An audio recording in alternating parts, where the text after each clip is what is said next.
As South Africa's very first birth photographer, I can remember vividly how lonely I felt starting off in this industry, wondering, does anybody even want their birth photographed?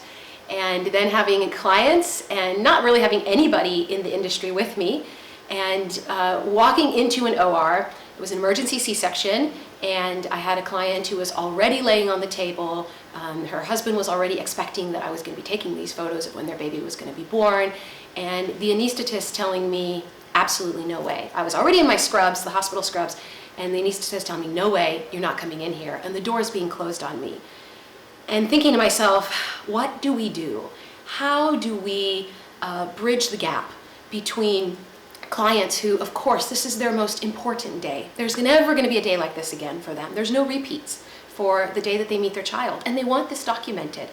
And additionally, you have a growing industry where more and more birth photographers are going to be joining the ranks in South Africa.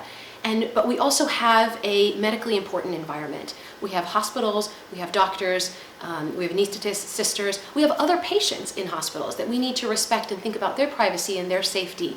How do we cohesively make all of this work so that everyone's needs are served? At the time, Alda Smith was coming through the ranks, and she was starting pioneering birth photography as well in South Africa. And the two of us decided, you know what, there's more synergy in joining forces. We can have our separate businesses, but community over competition. And we started talking to one another, and she was experiencing similar things. And we had a doctor that pulled us aside and specifically said, look, you need some kind of code of conduct, or you need something so that these sisters, when they're in the room, and other nurses and medical professionals, they can feel comfortable knowing that you know what you're doing and what you're not supposed to be doing. And that got us to thinking. We needed to form something that was legitimate, that every other profession in the birth world, right? Doulas, midwives, doctors, anybody who enters that space is licensed, is qualified, they know what they're doing, they have a code of conduct. Everyone in the space understands what each key player's roles are, and they're professionals. And we also need to become professionals in this industry that are licensed, that are registered, that have an oath and a code of conduct and a way that we conduct ourselves, that the client can feel safe, that this is her birth space is protected, and that the person in her birth space knows what they're doing. The medical professionals can feel safe, that they can do their job, and we're not going to get in the way, and we're not going to compromise patient safety or the safety or privacy of the other patients and the other babies that are in a hospital or a birth center setting. And so together with hospitals and with boards and with doctors and anesthetists and pediatricians, we formed SAPA's advisory board, South African Birth Photographers Association.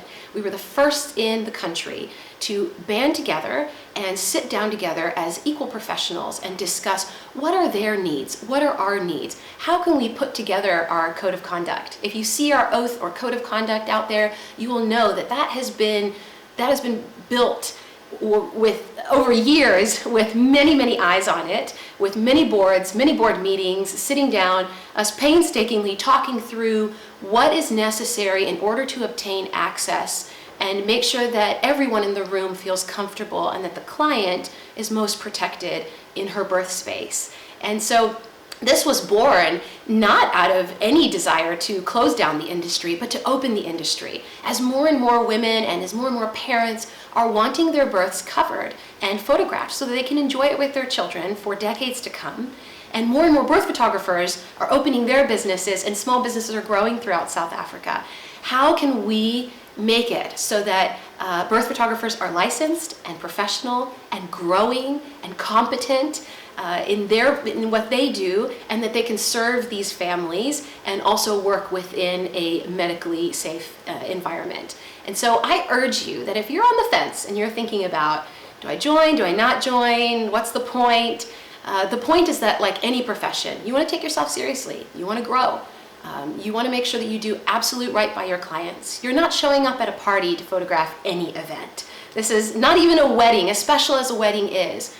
This is an event where at times it's life or death. This is an event where this person will remember how they felt the day that they gave birth for the rest of their life. How you hold space, what you photograph, what you don't photograph, your ability to either add or or take care of a traumatic situation, that matters. And so I really urge you to join in that community is over competition, that in community we can learn together, we can grow together, we can make this industry better and stronger for all of our clients and for all of the babies whose beautiful births we're going to capture.